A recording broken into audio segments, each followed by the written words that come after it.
मोक्षमार्गस्य नेतारम् वेत्तारं कर्मभूभृताम्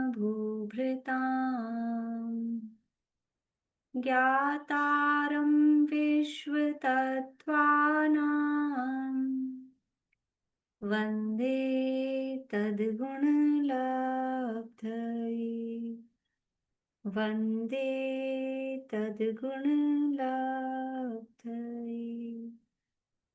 मोक्षमार्ग के नेता एवं कर्म पर्वतों के भेदक और विश्व के सब तत्वों के ज्ञायक चेतन संवेदक सद्गुण आप समान प्राप्त हो यही भावना भाकर देव विनय पूर्वक करूं वंदना बारंबार जिनेश्वर देव बारंबार जिनेश्वर देव। तत्वार्थ सूत्र नामक ये महाशास्त्र है, आचार्य उमा स्वामी देव द्वारा रचित। इसका चौथे अध्याय की चर्चा मूल सूत्रों के आधार पर अपनी पूरी हो चुकी है, जिसमें हमने देवगति संबंधी विशेष देवों का स्वरूप, भेद प्रभेद, उनकी आयु, उनमें जो विशेषताएं हैं, ये सारी चर्चा, अनकार्यां, लेश्या इत्यादि, वो सब हमने देखा है। कुछ कुछ बातें और विशेष यहाँ जो तिलैपन इत्यादि ग्रंथ में दी हैं, वो यहाँ पे और अपने को देखनी है। कुछ पूछना आपको? मैम चौथा अध्याय सुना दूं क्या? अभी आज नहीं, आज थोड़ा जल्दी पूरा करेंगे, इसलिए आज नहीं।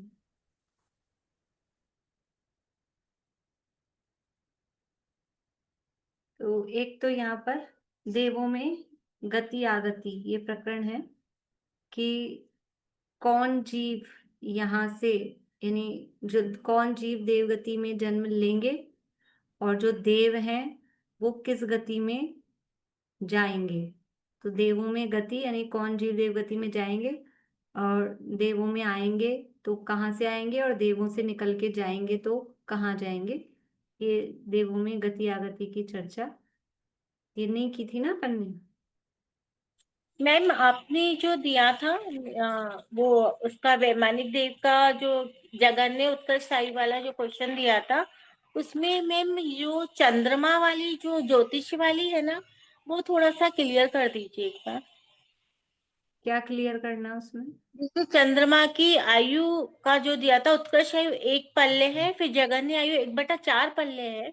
1/8 हाँ, चंद्रमा की नहीं है, वो ज्योतिष देवों की सामान्य है। चंद्रमा की आयु अलग है। चंद्रमा की आयु 1 पल्ले 1 लाख वर्ष, वो चंद्रमा ठीक। की अलग है। वो अलग लिखवाया था, जो ज्योतिष देवों का जब प्रकरण चल रहा था तब हाँ, वो अलग लिखवाया था। अभी तो सामान्य रूप से ज्योतिष देवों की चर्चा, तो ज्योतिष देवों की जगन्य आयु 1/8 पल्ले और उत्कृष्ट आयु वो साधिक 1 पल्ले, ऐसा।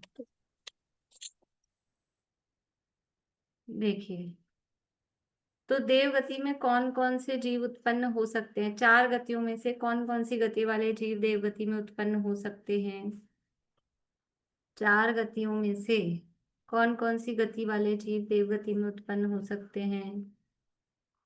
पहला है नरक, दूसरा है तिर्यंच, तीसरा है मनुष्य, चौथा है देव। कौन कौन से उत्पन्न हो सकते हैं? एक हाथ मतलब चारों हो सकते हैं, तो आप क्या बताएंगे? शकुंतला जी अच्छा दिखा रहे हैं, एक हाथ से एक और एक हाथ से एक, बढ़िया। लेकिन आप ऐसा नंबर बता सकते हैं ना, नरक अगर नरक देव तिरंज 3 हो रहे हैं तो ऐसे 3 उंगली दिखा दीजिए, 4 हो रहे हैं तो 4 दिखा दीजिए, और अगर बीच वाले 2 हो रहे हैं तो कैसे करेंगे, बीच वाले 2 कर लीजिए, ठीक है। ऐसा जैसे 2 गति के जीव ही उत्पन्न होते हैं, मनुष्य और तिर्यंच। कोई भी देव मर के देव नहीं होता, कोई भी नारकी मर के देव नहीं होता। तो देवगति में कौन जाएंगे? या तो तिर्यंच जाएंगे या तो मनुष्य जाएंगे, ठीक है। तिर्यंच में कितनी वैरायटी है? तिर्यंच में वैरायटी इतनी है कि एक इंद्रिय, दो इंद्रिय, तीन इंद्रिय, चार इंद्रिय, असंगी पंचेंद्रिय, संगी पंचेंद्रिय। तो क्या सारे तरह के तिर्यंच चले जाएंगे देवगति में? सारे तरह के तिर्यंच देवगति में नहीं जाते हैं। तो एक इंद्रिय से लेके चार इंद्रिय तक के जीव देव गति में नहीं जाते हैं। बात किसकी चल रही है अभी? वो है तिर्यंच या एक इंद्रिय, दो इंद्रिय आदि। मर के वहां जाएगा, ठीक है ना, उसकी बात चल रही है। कौन देव बनेगा उसकी बात चल रही है। तो एक इंद्रिय से चार इंद्रिय तक के जीव देव नहीं बनते हैं, यानी मर के देव गति में नहीं जाते हैं। तो अब कौन बचे इनके अलावा तिर्यंचों में? एक इंद्रिय से चार इंद्रिय माइनस कर दिए तो कौन बच गए? एक इंद्रिय से चार इंद्रिय माइनस कर दिए तो कौन बच गए?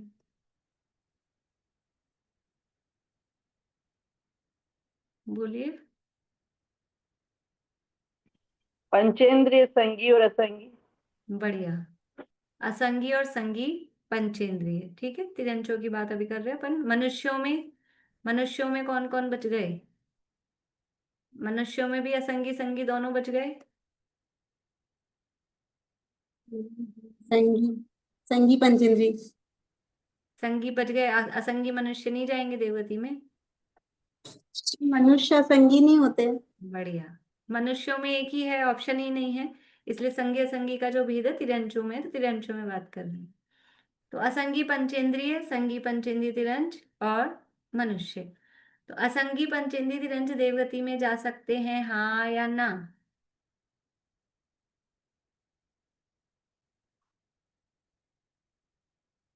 अब मिक्स जवाब आ रहे हैं। असंगी पंचेंद्रिय तिरंज भी देवगति में जा सकते हैं।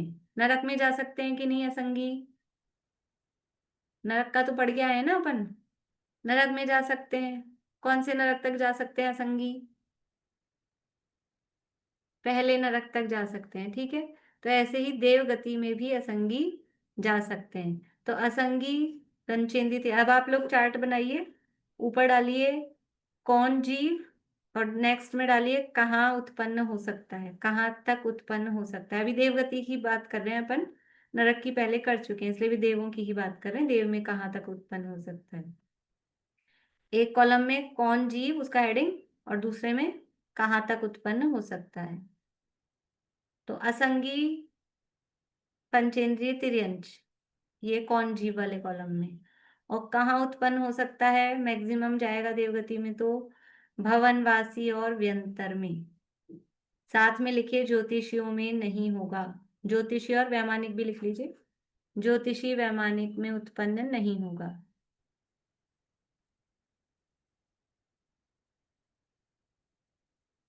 थोड़ा शॉर्ट में फास्ट लिख लीजिए, फिर बाकी पूरा उसको बाद में करते रहिएगा। वाक्य को वाक्य की जरूरत भी नहीं है। असंगी तिर्यंच भवनवासी शॉर्ट में भवन लिख लीजिए, व्यंतर में व्यन करके छोड़ शॉर्ट लिख लीजिए, और ज्योतिष नहीं, वैमानिक नहीं, ठीक। ये हो गया। असंगी का खाता यहीं तक है। देखो असंगी ज्योतिष देवों में नहीं जाएगा, क्योंकि असंगी जो देवगति में जाता है और जितनी आयु वो लेता है मैक्सिमम देवों में, वो कितनी आयु लेता है, पल्लविक के 8वें भाग से भी कम उसकी आयु होती है। जो असंगी मर के देवगति में जा रहा है उसकी आयु पल्ले के 8वें भाग से भी कम होती है। और ज्योतिष देवों में जाने के लिए मिनिमम कितनी आयु चाहिए? ज्योतिषी देवों की मिनिमम आयु कितनी है?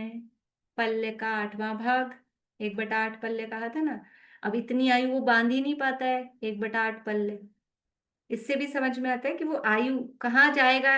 ऐसा अपने को प्रश्न भी होता है ना, देवगति में कहाँ जाएगा, तो अपन तो ऐसे बोलते थे व्यंतर के में, मतलब वो कहाँ जाएगा ये निर्धारण हो रहा है आपकी आयु की स्थिति के आधार पे। फिर कई जगह की स्थिति एक सी भी दिखेंगी आपको, भवनवासियों में, वैमानिकों में, पहले दूसरे स्वर्ग में। तो फिर उसमें लेश्य आदि के आधार पे या फिर तत्संबंधी तत्काल के परिणाम, मरते समय के परिणाम के आधार पे भी वो चेंजेस होते हैं। लेकिन अभी तो उसने आयु बांधी कितनी है, पल्ले के 8वें भाग से भी कम। तो कहाँ जाएगा? वो बांध ही नहीं सकता उससे ज्यादा आयु। तो इसलिए वो भवनवासी और व्यंतर में ही जा सकता है, ज्योतिषी में और वैमानिकों में नहीं। फिर है संगी, मिथ्या दृष्टि, तिर्यंच। अब संगी असंगी की बात हो गई, अब संगी, पंचेंद्रिय, तिर्यंच, लेकिन मिथ्या दृष्टि। संगी, तिर्यंच, मिथ्या दृष्टि। अब ये जो तिर्यंच हैं, गर्भज भी होते हैं, सम्मूर्छन भी होते हैं। गर्भज सम्मूर्छन समझ में आता है सबको, अपन पढ़ के आए दूसरे अध्याय में, जन्म के भेद हैं। तो जो ये तिर्यंच है पंचेंद्रिय संगी, गर्भज भी होते हैं, सम्मूर्छन भी होते हैं, कोई से भी हो, दोनों प्रकार के।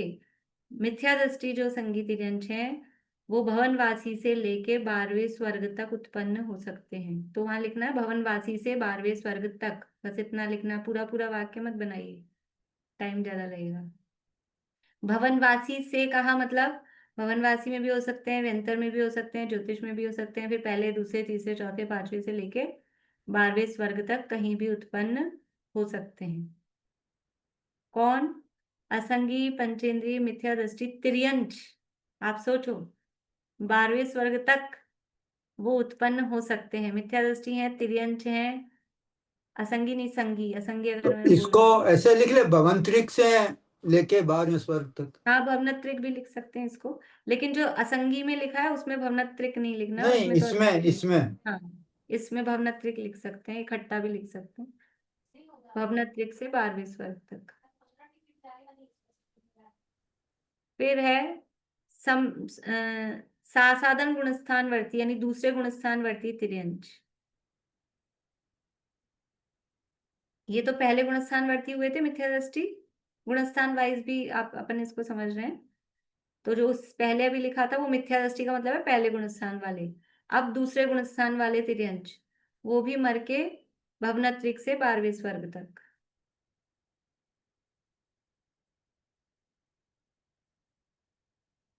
आशा आंटी लिख लीजिए ना, कॉपी पेंसिल तो होगी वहां आपके पास, ग्रंथ नहीं है लेकिन कॉपी पेंसिल तो ले सकते हैं। मैंने इधर डेट लिख ली है कि मैं इसको दोबारा वहां जाकर कॉपी में ढंग से अरे रखूंगी, तो पढ़ने जब खो तक का जाते हैं। इंतजार करेंगे, अब अभी तो लिख लीजिए, अभी का तो। आप एग्जाम लोगे उससे पहले तो मैं पहुंच ही जाऊंगी। वो क्या एक्चुअल में ना इधर उधर पन्ने मिस हो जाते हैं, नहीं, वो बात तो सही है। वो मैं डेट लिख लेती हूँ कि कौन सी डेट वाला है, तो फिर मैं उसको दोबारा सुन के लिख लेती हूँ। बोलिए सुनीता आंटी। मैं ये कह रही थी, सात साधन गुणी स्थान में मरण होता है क्या? हाँ, सासाधन में मरण होता है, तीसरे गुणस्थान में मरण नहीं होता, सासाधन में मरण होता है।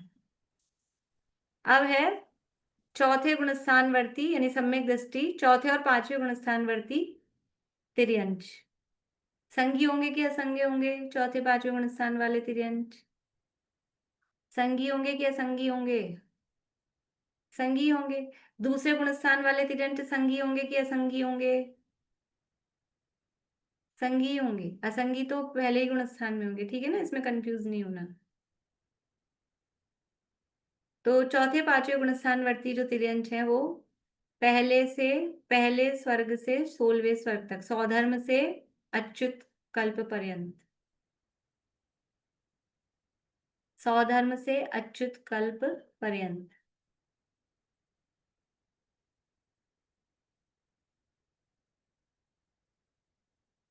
भवनत्रिक से क्यों नहीं लिखा? भवनत्रिक से क्यों नहीं लिखा इसको? बोलिए पद्मा जी, क्यों नहीं लिखा भवनत्रिक से? यहाँ पर तो मिथ्या दृष्टि जाते हैं ना, सम्यक दृष्टि नहीं जाते। हाँ, सम्यक दृष्टि भवनत्रिक में उत्पन्न नहीं होते। प्रथम नरक षडभु ज्योतिष वान भवन षडनारी, है ना, ज्योतिष वान और भवन, इसमें सम्यक दृष्टि जीव नहीं उत्पन्न होते हैं। इसलिए अब सम्यक दृष्टि की बात आ गई ना, चौथे पांचवे गुणस्थानवर्ती, तो पहले स्वर्ग से 16वें स्वर्ग तक, 16वें स्वर्ग तक तिर्यंच उत्पन्न हो सकते हैं सम्यक दृष्टि है तो, और मिथ्या दृष्टि है तो 12वें स्वर्ग तक उत्पन्न हो सकते हैं। ठीक है, यानी इतने, मतलब आप समझो कि शुभ भाव, उसकी कीमत क्या है। तिर्यंच भी कर लेते हैं, 12वें स्वर्ग तक चले जाते हैं, इसकी क्या कीमत है। इसलिए कुछ ऐसा करें कि जो कुछ विशेष हो, उस कुछ ऐसा, तो वो आत्म स्वरूप में लीनता प्राप्ति और सातवां आदि गुण स्थान जो तिरंच नहीं प्राप्त कर सकते, वो हमें प्राप्त करना ही होगी। ये तिरंचों की बात हो गई। अभी ये समझ लो ये कर्म भूमि के तिरंचों की थी। इसमें अपन ने गुणस्थान वाइज देखा, तो पहले गुणस्थान वाले तिरंच कहाँ तक जा रहे हैं? भवनत्रिक से 12वें स्वर्ग तक। दूसरे गुणस्थान वाले तिरंच वो भी भवनत्रिक से 12वें स्वर्ग तक। और फिर चौथे पांचवें गुणस्थान वाले वो पहले स्वर्ग से 16वें स्वर्ग तक। तीसरे गुणस्थान वाले तिरंचों को क्यों छोड़ दिया? क्योंकि तीसरे गुणस्थान में मरण ही नहीं होता, तो वो मर के कैसे जाएंगे? जब भी कोई मरेगा तो या तो पहले में मरेगा, या दूसरे में मरेगा, या चौथे पांचवे में मरेगा। इसलिए तीसरे गुणस्थान को यहाँ पे नहीं लिया है। ठीक है, अब आ जाइए भोग भूमिया। ये भोग भूमिया मनुष्य और तिरंचों की एक सी होती है, इसलिए यहाँ पे बीच में भोग भूमियों को ले लिया, तो वो तिरंच और मनुष्यों में के बीच में कॉमन में आ जाएगा। भोग भूमिया जो मिथ्या दृष्टि और सासादन गुणस्थानवर्ती यानी पहले दूसरे गुणस्थानवर्ती तिर्यंश और मनुष्य हैं। भोग भूमि के पहले दूसरे गुणस्थान वाले, भोग भूमि के पहले दूसरे गुणस्थान वाले तिर्यंश और मनुष्य दोनों का एक सा ही है, इसलिए एक साथ लिख रहे हैं। तिर्यंश और मनुष्य कहाँ जाएंगे पता है आप लोगों को? पहले दूसरे गुणस्थान वाले देवगति में तो जाएंगे। कहाँ जाएंगे देवों में? 4 प्रकार के देवों में से कहाँ जाएंगे? 3 में, भवनत्रिक में।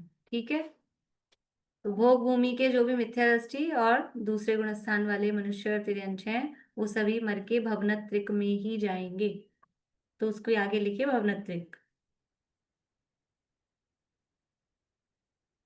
और भोग भूमि के जितने भी सम्यक दृष्टि मनुष्य और तिर्यंश हैं वो सब मर के कहाँ जाएंगे भी पता है आपको? बताइए। हाँ बढ़िया, पहले दूसरे स्वर्ग में।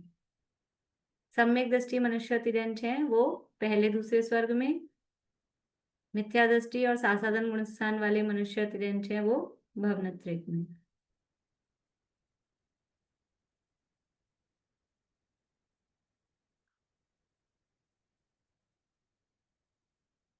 तो यहाँ तक अब तिर्यंशों की बात तो टोटली हो गई पूरी, यानी कर्म भूमि के भोग भूमि के सारे तिर्यंशों की बात हो गई। अब कर्म भूमि के, कर्म भूमि के जो मनुष्य हैं पहले दूसरे गुणस्थान वाले, बोलिए आशा। साधन कैसे हो गया उसमें भोग भूमि में पहला और दूसरा? कोई औपशमिक सम्यक तो प्राप्त करे भोग भूमि में और फिर सासादन में आ जाए और उस समय मरण हो जाए। भाई औपशमिक सम्यक से सासादन में आते हैं ना, तो प्रथमोपशम सम्यक तो कोई भी प्राप्त कर सकता है। लेकिन वहां तो मतलब ऐसे कोई थोड़ी आयु छोटी वोटी तो होती नहीं, वहां तो बड़ी आयु होती, फिर वो वैसे सेकंड साधन में तो ज्यादा देर रहते ही नहीं है ना। मरते मरते हो गया ना। अब आप देखो इसका मतलब क्या है? सासादन में मरण होने का मतलब भाव, थोड़ा भाव भाषण करिए आप लोग। अभी तो अपन लिख रहे हैं लेकिन भाव भाषण होना चाहिए। सासादन गुणस्थान का मतलब कब होता है? सासादन गुणस्थान औपशमिक सम्यक से गिरते समय। हाँ। और सासादन गुणस्थान में मर रहा है जीव, इसका मतलब क्या है कि मरते मरते औपशमिक प्रथमोपशम सम्यक तो प्राप्त किया, मरते मरते। और उसमें सासादन गुणस्थान का काल कितना है? एक समय से लेके छयावली, हाँ। इतना सा काल है। तो मरते मरते प्रथमोपशम समय यानी समय, कोई सोचे अब तो हम यहाँ 80 साल के हो गए, हमको समय कैसे प्राप्त होगा, हम क्या? अरे मरते मरते हो सकता है, और वो भी प्रथमोपशम, जिसके लिए जो पंचलब्धि या 3 करण परिणाम पूर्वक हो रहा है, वो मरते मरते प्रथमोपशम समय कोई जीव प्राप्त कर रहा है। और फिर उसके बाद में समझ लो परिणाम बिगड़ गए और वो दूसरे गुण स्थान में आ गया, दूसरे गुण स्थान में आ गया और उसी समय आयु पूरी हो गई, मर गया। मर के जहाँ जाना है, जो भी जिस भी जगह से जैसे मरा है वैसे अपने योग्य प्राप्त करेगा। ऐसा है, मतलब जीव के परिणामों की विचित्रता ख्याल में आती है इन चीजों से, कि कैसे कि पूरी जिंदगी में नहीं प्राप्त किया, मरते मरते प्राप्त किया, और फिर वो एकदम जब प्राप्त किया फिर दूसरे में आ गया, मरण हो गया। ऐसा देखिए करिए। कर्म भूमि के पहले दूसरे गुणस्थानवर्ती जो मनुष्य हैं, अब जहां भी पहले दूसरे गुणस्थान से आ रहा है तो कहाँ से स्टार्ट करेंगे? भवनत्रिक से। ठीक है ना, मिथ्या दृष्टि आ रहे हैं तो भवनत्रिक से लेके 16वें स्वर्ग तक मिथ्या दृष्टि हो तो भी भवनत्रिक से लेके 16वें स्वर्ग तक कर्म भूमि के पहले दूसरे गुणस्थानवर्ती मनुष्य भवनत्रिक से लेके 16वें स्वर्ग तक उत्पन्न हो सकते हैं। फिर कर्म भूमि के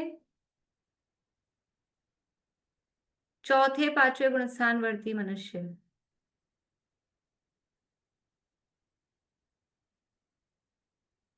चौथे पांचवे यानी सम्यक दृष्टि है या देशव्रती हैं, वो कहां से कहां तक उत्पन्न होंगे? देखो, अब चौथा पांचवा गुणस्थान है यानी गृहस्थ है।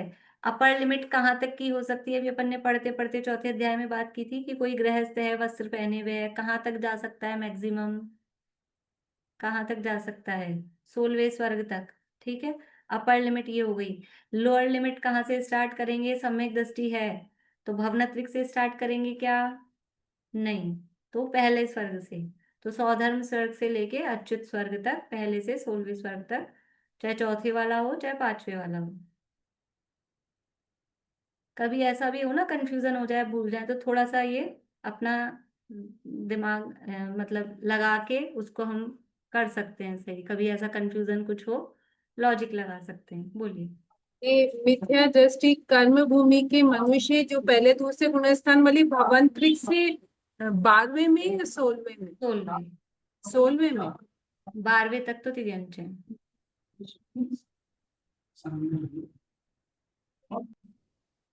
ये हो गया। अब मनुष्यों में गुणस्थान और भी आगे भी हैं, चौथे पांचवे से भी। तो जो भावलिंगी मुनिराज हैं, भावलिंगी मुनिराज हैं, भावलिंगी मुनिराज मतलब छठे सातवें गुणस्थान से ऊपर वाले, अब जो भी मुनिराज हैं, छठे सातवें से लेके और 12वें तक अभी मुनि दशा का अवस्था ले लें, क्योंकि 13वें 14वें वाले तो अरहत भगवान हो जाएंगे। तो छठे गुणस्थान से लेके 12वें गुणस्थान वर्ती जो भावलिंगी मुनिराज हैं, कहाँ से कहाँ तक जाएंगे? पहले सौधर्म स्वर्ग से लेके और सर्वार सिद्धि, 5 अनुत्तर लिखो या सर्वार सिद्धि तक।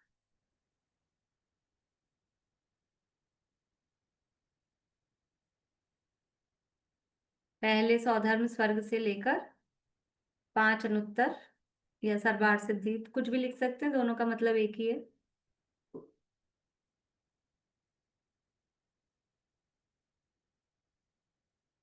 अब इसमें देखो, अपन ने जो मिथ्या दृष्टि की लिमिट देखी है, तो मिथ्या दृष्टि की जो पहले दूसरे गुणस्थान वर्ती मनुष्य लिखा है भवनवासी से 16वें स्वर्ग तक, इसके साथ ब्रैकेट में लिख लीजिए मनुष्य, ब्रैकेट में गृहस्थ।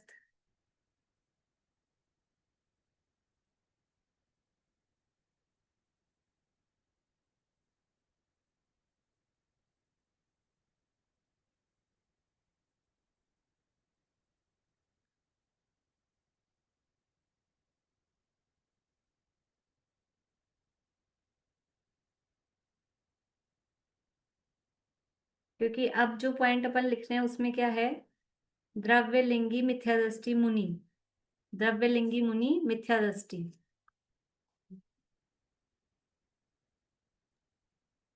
दीदी कर्म भूमि के मिथ्या दृष्टि तो नवग्रैविक तक भी जाते हैं ना? हाँ, तो इसीलिए जो अपन ने 1 से 16 स्वर लिखा ना, उसमें मनुष्य के साथ मैंने कहा है ब्रैकेट में गृहस्थ लिख लीजिए। तो अच्छा गृहस्थ अगर होगा, गृहस्थ का मतलब कपड़े पहने हुए जो है उसको गृहस्थ बोलेंगे। तो मिथ्या दृष्टि मुनि जा सकते हैं नवग्रैविक तक, हाँ। मनुष्य गृहस्थ मनुष्य नहीं जाएगा? नहीं, इसीलिए वहां पे अब जो लिख रहे हैं ना अपन, द्रव्य लिंगी मिथ्या दृष्टि मुनि, द्रव्यलिंगी मुनि मिथ्या दृष्टि या द्रव्यलिंगी मिथ्या दृष्टि मुनि, कुछ भी लिख लीजिए, मिथ्या दृष्टि है साथ में और बाहर मुनि है, हो जाएगा भवनवासी से लेके यानी भवनत्रिक से लेके नवेग्रैव्यक तक, भवनत्रिक से लेकर नवेग्रैव्यक तक। अपने माइंड में जो है द्रव्यलिंगी मुनि नवेग्रैव्यक जाता है, नवेग्रैव्यक जाता है, वो तो बहुत उत्कृष्ट आचरण वाले कोई कोई होते हैं। बाकी जो द्रव्यलिंगी मुनि है वो भवनत्रिक में भी जाते हैं, ऐसा नहीं है। मिथ्या दृष्टि है ना, भावनात्रिक में भी जा सकते हैं, पहले दूसरे में भी जा सकते हैं, यथायोग्य जैसे जी भाव हैं उस हिसाब से। वो नवैक रेवैक जाने वाले तो कोई बहुत उत्कृष्ट आचरण वाले रेयर होते हैं। क्लियर है? फिर से बोल रही हूँ, कर्म भूमि के पहले दूसरे गुणस्थान वर्ती मनुष्य गृहस्थ, वो भवनात्रिक से 16वें स्वर्ग तक। फिर कर्म भूमि के चौथे पांचवें गुणस्थान वर्ती जो मनुष्य हैं वो पहले स्वर्ग से 16वें स्वर्ग तक।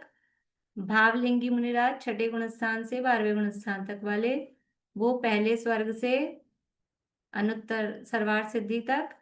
और द्रव्यलिंगी मिथ्यादृष्टि मुनिराज वो भवनत्रिक से लेके नवे ग्रहवेग तक। ये जो द्रवलिंगी भवनत्रक तक जाते हैं, तो ये जिनके पंच महाभूत निरतिचार रूप से पालन होते हैं वो जाते होंगे। अगर अतिचार बिल्कुल। लग जाते हैं तो तिरंच और नरक में भी जा सकते हैं। हाँ हाँ, फिर वो तो द्रव्यलिंगी का यहाँ वास्तव में कह ही उसको रहे हैं जो अच्छा, जिनका आचरण प्रॉपर है। अदरवाइज उनके लिए भेषधारी शब्द यूज में लेते हैं फिर, कि वो बस खाली वेश बेशक। धारण कर रखा है ऐसे। थोड़ा दो तीन पॉइंट और हैं, ये तो सब हो गए तिर्यंच और मनुष्य। लेकिन मनुष्यों में और भी वैरायटी, ये सब जो अपन ने लिए हैं ये तो जिन धर्म को मानने वाले जैन। लेकिन अन्य मती हों, वो देवगति में जा सकते हैं कि नहीं जा सकते हैं? तो लिखिए, जो पंचाग्नि तप तपने वाले अन्यमति हैं। पंचाग्नि तप तपते हैं, और अन्यमतियों में भी साधु वगैरह बनते हैं ना, तो पंचाग्नि तप तपते हैं, चारों तरफ से अग्नि जलाते हैं और ऊपर से धूप आती है सूरज की, ऐसे करके। तो ऐसे भी जो कोई साधु हैं वो कहाँ जाएंगे देवगति में? अगर जाएंगे तो भवनत्रिक में, क्योंकि वहां आरंभ बहुत कर रहे हैं। पंचाग्नि तप तप रहे हैं तो आरंभ तो काफी हो रहा है, लेकिन फिर भी कुछ शुभ भाव रहे हैं। आज्ञा, वो जो कारण दिए देवायु के आश्रव के कारण, सराग संयम संयमा संयम, अ, सराग संयम संयमा संयम अकाम निर्जरा बाल तपांसी च देवस्य। तो बाल तप, ये बाल तप इस तरह का अगर करते हैं और परिणाम थोड़े अंदर से मंद कषाय रूप है, तो वो भवनत्रिक में जाते हैं। फिर एक और ये अन्य मतियों में साधुओं के नाम है। चरक, चरक, चरक, चरक और परिव्राजक। परिव्राजक, परी तो लिखना आता है, प में र में छोटी की मात्रा, व में नीचे रेफ लगाएंगे, राजक, परिव्राजक। चरक और परिव्राजक जो साधु हैं वो भवनत्रिक से पांचवें स्वर्ग तक। चरक और परिव्राजक साधु, साधु मतलब वो अन्यमति वाले, अन्यमति,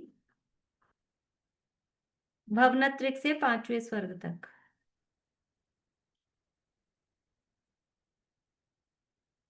और तीसरे टाइप के इनमें ही होते हैं आजीवक, आजीवक और कांजी।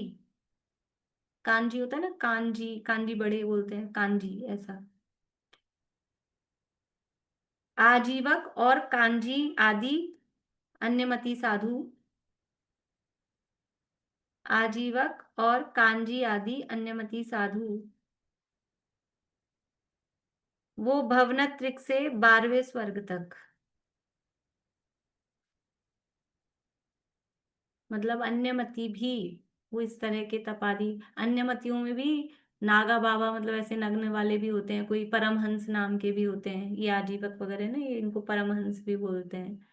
तो वो भी बाहरी शुभ भाव करते हैं और इस तरह से आचरण त्याग आदि करते हैं।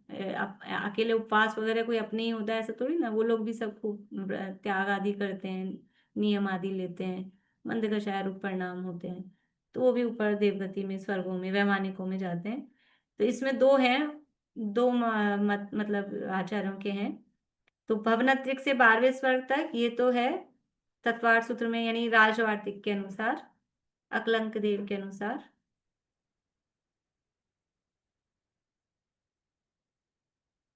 और दूसरा जो त्रिलोक सार और तिलोय पन्नति में मिलता है, वहां दिया है भवनत्रिक से 16वें स्वर्ग तक।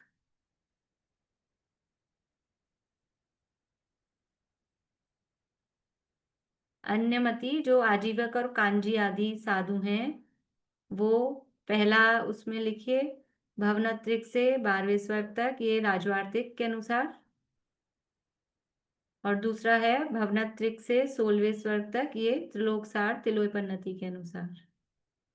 ठीक है, इस तरह से ये कौन जीव कहाँ तक उत्पन्न हो सकते हैं, ये यहाँ पर अपन ने नियम लिखे हैं। अब कल और भी थोड़े से नियम हैं, आज मेरे को थोड़ा जल्दी पूरा करना है। तो कौन देव कहाँ जन्म ले सकते हैं, अब देव मर के कहाँ जन्म ले सकते हैं उसकी चर्चा वो आगे कल करेंगे। ठीक है, अभी यहीं पूरा करते हैं। जन्मानी स्थिति। अच्छा।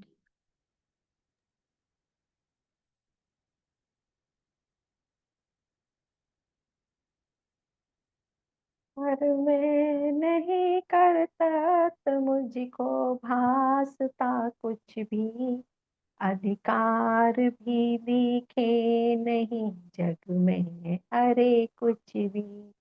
निजी अंतरंग में ही दिखे प्रभुता मुझे मेरी, निर्ग्रंथता की भावना अब हो सफल मेरी।